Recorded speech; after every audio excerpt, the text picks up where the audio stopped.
नमस्कार, मी निकिता. आपण पाहतायत LS मराठी. पाहुयात महत्त्वाच्या हेडलाईन्स. शिक्षणासाठी बजेट वाढावं ही मागणी योग्य. शिक्षण पैशांसाठी नाही तर पुढची पिढी घडवण्यासाठी दिलं जावं. सरसंघचालक मोहन भागवत यांचं वक्तव्य. सरसंघचालक मोहन भागवतांचा मुंबईत जेनझींशी संवाद. जेनझी जेन अल्फा खरं बोलणारे आहेत. डोळे बंद करून मी जेनझींवर विश्वास ठेवू शकतो. मोहन भागवतांचं वक्तव्य. उपमुख्यमंत्री एकनाथ शिंदे अचानक साताऱ्याचा दौरा आटपून मुंबईकडे रवाना. शिंदे केंद्रीय गृहमंत्री अमित शहांची भेट घेणार असल्याची सूत्रांची माहिती. बिहारच्या राज्यपाल भवनात DY पाटील यांना श्रद्धांजली. बिहार, त्रिपुरा आणि पश्चिम बंगालचे राज्यपाल म्हणून DY पाटील यांचं मोठं काम. पंतप्रधान नरेंद्र मोदींना इस्रायलचे पंतप्रधान बेंजामिन नेतन्याहू यांचा फोन. भारत इस्रायल विशेष धोरणात्मक भागीदारीतील प्रगतीचा घेतला आढावा. कारेगावच्या माजी सरपंच निर्मला नवले यांची राष्ट्रवादी काँग्रेसच्या युवती प्रदेशाध्यक्षपदी नियुक्ती. उपमुख्यमंत्री सुनेत्रा पवार यांच्या हस्ते देण्यात आलं नियुक्तीपत्र. या हेडलाईन्स नंतर आता पाहुयात सविस्तर बातम्या.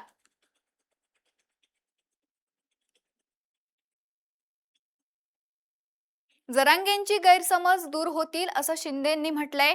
मराठा आरक्षणावर एकनाथ शिंदेंनी आपलं मत मांडलंय. मराठा आरक्षणावर सरकारची भूमिका स्पष्ट असल्याचं शिंदेंनी म्हटलंय. मराठा समाजासाठी सर्वतोपरी प्रयत्न करत आहोत असं सुद्धा शिंदेंनी सांगितलंय. उदय सामंतांच्या चर्चेने गैरसमज दूर होतील. मराठा आरक्षणाबाबत सरकार सकारात्मक असल्याची माहिती शिंदेंनी दिली आहे. उपमुख्यमंत्री एकनाथ शिंदे यांनी दरेगाव येथे माध्यमांशी संवाद साधताना मराठा आरक्षणाच्या मुद्द्यावर भूमिका स्पष्ट केली आहे. मंत्री उदय सामंत यांनी मनोज जरांगे पाटील यांच्याशी चर्चा केली असून त्यामुळे त्यांचे गैरसमज दूर होतील असा विश्वास त्यांनी व्यक्त केलाय. मराठा आरक्षणाच्या प्रश्नावर सरकार सकारात्मक असून समाजाच्या हितासाठी आवश्यक ते सर्व निर्णय घेण्याची भूमिका कायम असल्याचंही शिंदे यांनी यावेळी स्पष्ट केलंय.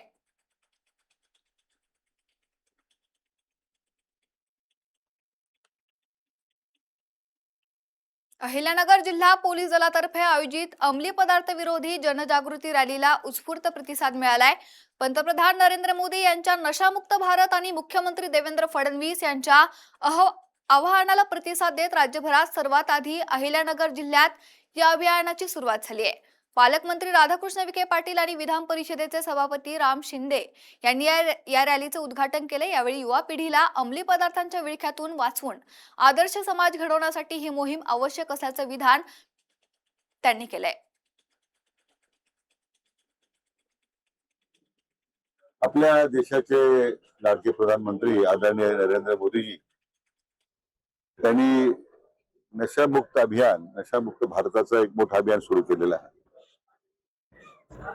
देशामध्ये ते सुरुवात होत असताना राज्यामध्ये सुद्धा आपले लोकप्रिय मुख्यमंत्री माननीय देवेंद्रजी फडणवीस यांनी सुद्धा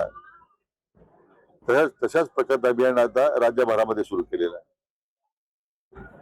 मला वाटतं अहिल्यानगरमध्ये आपला पहिला जिल्हा आहे राज्यामध्ये अशा अभियानाला जिल्हा पातळीवर सुरुवात केलेली आहे. मी जिल्ह्यातील सर्व आमचे पोलीस अधीक्षक आणि प्रशासनाचे अभिनंदन करतो.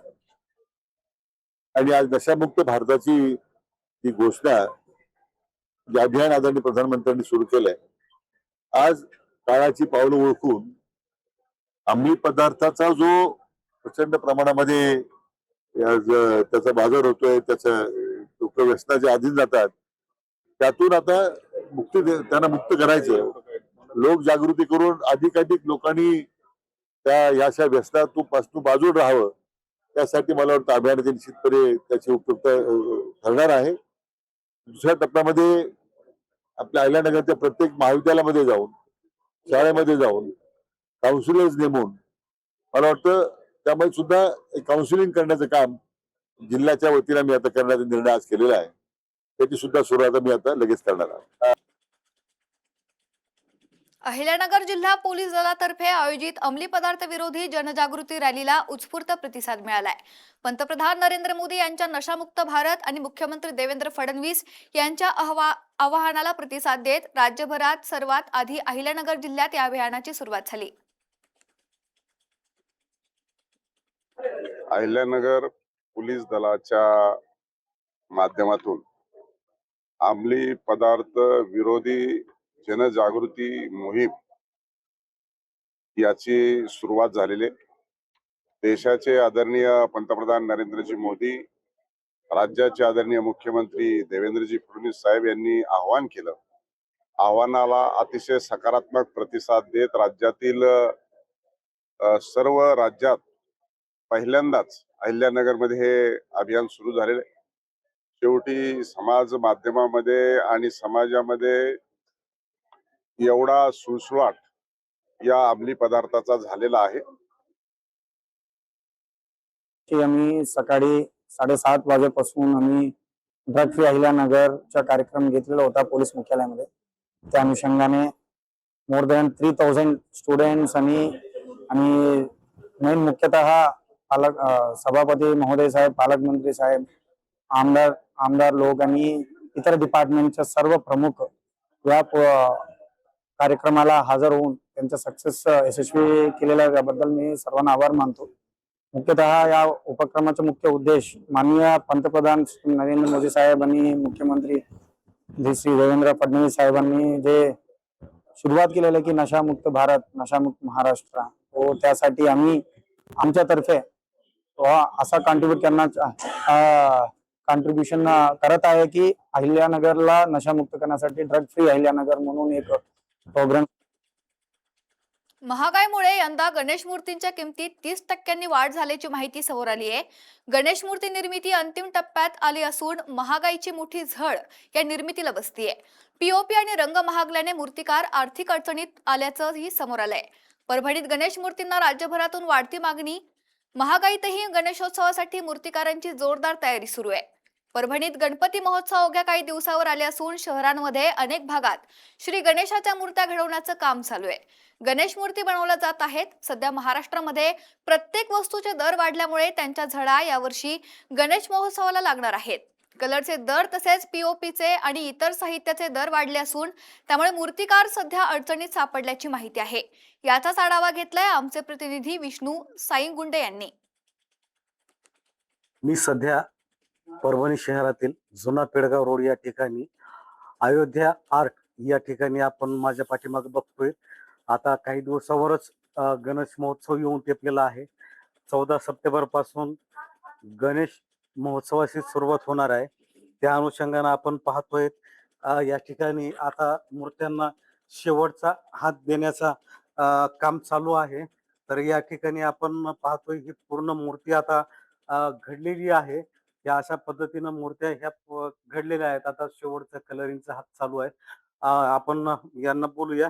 भैया, आता हे मूर्त्या पूर्ण झाले, काही काम चालू आहे, परत काही?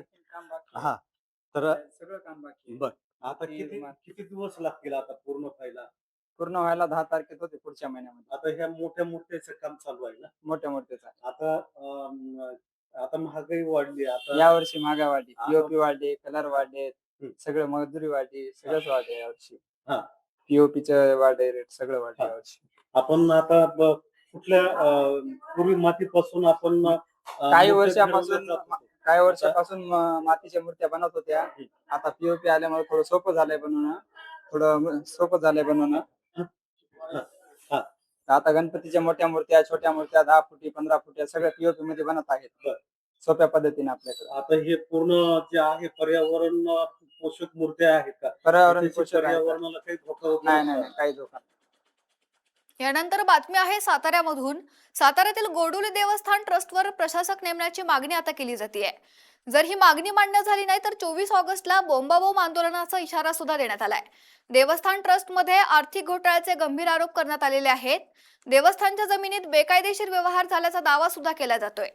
गोडुली देवस्थान व्यवहारांची चौकशी करण्याची मागणी करण्यात आली आहे. साताऱ्यातील गोडुली येथील श्री भैरव देव, श्री गणपती देव, श्री महादेव आणि श्री नरसिंह देव ट्रस्ट यांच्या कारभाराची सखोल चौकशी करून ट्रस्टवर प्रशासक नेमावा अशी मागणी सामाजिक माहिती अधिकार कार्यकर्ते सुशांत मोरे यांनी केली आहे. या संदर्भात सहाय्यक धर्मादाय आयुक्तांकडे निवेदन देण्यात आलं असून 23 ऑगस्ट 2026 पर्यंत कारवाई न झाल्यास 24 ऑगस्टला सहाय्यक धर्मादाय आयुक्त कार्यालयासमोर बोंबाबोंब आंदोलन करण्याचा इशारा त्यांनी दिलाय. गोडोली येथील श्री भैरवनाथ, नरसिंह आणि गणपती देव मंदिर ट्रस्ट या ट्रस्टवर प्रशासक नेमावा अशी मागणी सहाय्यक धर्मादायुक्त सातारा, जिल्हाधिकारी सातारा, धर्मादायुक्त मुंबई यांच्याकडे केलेली आहे। या निवेदनामध्ये नमूद असं आहे की या देवस्थानमध्ये ट्रस्टी आहेत तेच घोटाळे करत आहेत, जमीन विकत आहेत। जमीन विक्री करताना खरेदी दस्त जो झाला त्या दस्ताला या देवस्थान ट्रस्टचे दिनकर मोरे आणि पंडितराव मोरे या दोघांनी साक्षीदार म्हणून सहाय्य केलेले आहे। याचा अर्थ त्यांनी या दस्तामध्ये आपले आर्थिक देवाणघेवाण केलेले आहे, त्यामुळे धर्मादायुक्त कार्यालयाने यांना अपात्र करावं अशी मागणी। नांदगाव खंडेश्वरला विशेष पॅकेजची ठाकरे सेनेकडून मागणी करण्यात आलेली आहे। ढगफुटीनंतर पॅकेजसाठी जिल्हाधिकारी कार्यालयात त्यांनी आंदोलन केलंय। 32,000 हेक्टर पीक नुकसान झाल्यानं पॅकेजची मागणी करण्यात आली आहे। 7 दिवसात पॅकेज द्या नाहीतर उग्र आंदोलनाचा इशारा सुद्धा त्यांनी दिलाय। अमरावतीच्या नांदगाव खंडेश्वर तालुक्यात ढगफुटी सदृश्य पाऊस झाला। तब्बल 296 मिलीमीटर पावसाची नोंद झाली आहे। त्यामुळे तब्बल 32,000 हेक्टर कपाशी, तूर, संत्रा, लिंबू आणि अन्य शेती पिकांचं नुकसान झालंय। शेती पूर्णपणे खरडून निघाली आहे। घरांची मोठ्या प्रमाणात पडझड झाली आहे। शेतीमधील स्प्रिंकलर पाईप, मोटारी वाहून गेल्या असून रस्ते सुद्धा वाहून गेलेत। तसेच पुलाचे कठडे आणि पूल देखील वाहून गेलाय। त्यामुळे नांदगाव खंडेश्वर तालुक्याला विशेष पॅकेज जाहीर करून शेतकऱ्यांना आणि नागरिकांना दिलासा द्यावा अशी मागणी ठाकरे सेनेच्या वतीने करण्यात आली आहे। नांदगाव खंडेश्वर तालुक्यामध्ये आमच्या इथे 30 व 31 जुलैला मोठ्या प्रमाणात मुसळधार पाऊस झाला। जवळपास 30 ते 35 तास पाऊस आला। शासनाच्या दप्तरी नोंद आहे 296 मिलीमीटर पाऊस झाला। अशा परिस्थितीतनी अद्याप पंचनाम्याला सुरुवात झाली नाही। अनेक शेतकऱ्यांच्या शेतात पाणी घुसलं, पिके खरडून गेली, सोबत शेत सुद्धा खरडून गेलं। आणि मंगरूळ चव्हाळा असेल, दामक असेल, खरबी असेल, धानोरा शिक्रा असेल, या गावात घरात पाणी शिरून घरातील पूर्ण अन्नधान्य सगळं साहित्य जे ज्याला आपण म्हणतो संसारिक साहित्य असते ते सगळं साहित्य वाहून गेलं। शेतकरी आणि अनेक कुटुंब अक्षरशः रस्त्यावर आलेले आहे, संसार उघड्यावर आलेले आहे। त्यामुळं माननीय जिल्हाधिकारी साहेबांना आम्ही आज विनंती केली की आपण महाराष्ट्रामध्ये नंबर 1 वर पाऊस नांदगाव तालुक्यात झाला, नुकसानही नांदगाव तालुक्यात झालं, त्यामुळं विशेष पॅकेज नांदगाव तालुक्याला जाहीर करावं अशी मागणी माननीय जिल्हाधिकारी साहेबांच्या माध्यमातून आम्ही मुख्यमंत्र्यांना केली। कारण NDRFच्या निकषानुसार जर आपण पाहिलं तर तोटकी मदत म्हणजे 8,200 रुपये हेक्टरीच्या वर शेतकऱ्यांना मिळणार नाहीये। शेतकऱ्यांच्या बाबतीत हे झालं, परंतु अनेक पूल वाहून गेले, रस्ते वाहून गेले, पांदन रस्ते वाहून गेले, शेतातले स्प्रिंकलर वाहून गेले, बकऱ्या वाहून गेल्या, अनेक जनावरं वाहून गेले। त्याच्यासाठी काय शासन आणि सरकार ठोस मदत करणार आहे? त्यामुळे त्या मागणीसाठी आज आम्ही जिल्हाधिकारी साहेबांना घेराव करून या ठिकाणी निवेदन सादर केलं की 7 दिवसामध्ये काहीतरी विशेष पॅकेज जर जाहीर केलं नाही तर मोठ्या प्रमाणामध्ये आम्ही नांदगाव खंडेश्वर येथे मागणी पूर्ण होईपर्यंत रास्ता रोको आंदोलन करू असा इशारा दिला। या सविस्तर बातम्यानंतर घेऊयात महत्त्वाच्या घडामोडींचा आढावा वेगवान घडामोडींमध्ये। कारेगावच्या माजी सरपंच निर्मला नवले यांची राष्ट्रवादी काँग्रेसच्या युवती प्रदेशाध्यक्षपदी नियुक्ती। उपमुख्यमंत्री सुनेत्रा पवार यांच्या हस्ते देण्यात आलं नियुक्तीपत्र। साताऱ्यातील तापोळा येथील प्राथमिक आरोग्य केंद्राला आज उपमुख्यमंत्री एकनाथ शिंदेंनी भेट देत आरोग्य सेवांची केली पाहणी। आरोग्य अधिकारी आणि कर्मचाऱ्यांशी साधला संवाद। आंदोलकांची संपूर्ण बाजू ऐकून घेणार, डॉक्टरांनी तातडीने संप मागे घ्यावा, उच्च न्यायालयाचे निर्देश। आम्ही संप मागे घेऊ, इंडियन मेडिकल असोसिएशनची हायकोर्टात ग्वाही। लातूरमध्ये बेकायदा बांधकामांविरोधात महापालिकेची मोठी कारवाई। नोटीस बजावूनही नियमांचं पालन न केल्यानं 3 बिल्डर विरोधात शिवाजीनगर पोलीस ठाण्यात गुन्हे दाखल। कल्याणमधील डॉक्टरांना मारहाण केल्याप्रकरणी तुरुंगात असलेला शिंदे गटाचे नगरसेवक रमेश म्हात्रेंना मुंबई हायकोर्टाकडून जामीन देण्याचे संकेत। शुक्रवारी सकाळी हायकोर्टाकडून आदेश येण्याची शक्यता। उपमुख्यमंत्री एकनाथ शिंदे साताऱ्याचा दौरा अचानक आटोपून मुंबईकडे रवाना। शिंदे केंद्रीय गृहमंत्री अमित शहा यांची भेट घेणार असल्याची सूत्रांची माहिती। शिवसेनेबाबतच्या सुप्रीम कोर्टातील सुनावणीमुळे भेट महत्त्वाची। पत्रकार परिषद घेत जरांगेंवर ओबीसी नेते नवनाथ वाघमारे यांचा गंभीर आरोप। जो स्वतःच्या बापालाच बाप मानत नाही तो समाजाला काय मानणार? वाघमारे यांची जरांगेंवर जोरदार टीका। बिहारच्या राज्यपाल भवनात DY पाटील यांना श्रद्धांजली। डॉक्टर DY पाटील यांच्या निधनाने राजकीय, सामाजिक आणि शिक्षण क्षेत्राची भरून न निघणारी हानी। बिहारमधील बेगुसराय मधील मंजोल रुग्णालयात धक्कादायक माहिती समोर। तरुणाच्या मोडलेल्या पायाला प्लास्टर करण्यासाठी पुठ्ठाचा वापर, रुग्णांची गैरसोय। पुणे महानगरपालिका महापौर मंजुषा नागपुरे यांचा मोठा निर्णय। संपूर्ण पुणे शहरात महिलांसाठी महाआरोग्य अभियान सुरू करणार असल्याची नागपुरे यांची माहिती. या होत्या महत्त्वाच्या घडामोडी. पाहत रहा LS मराठी.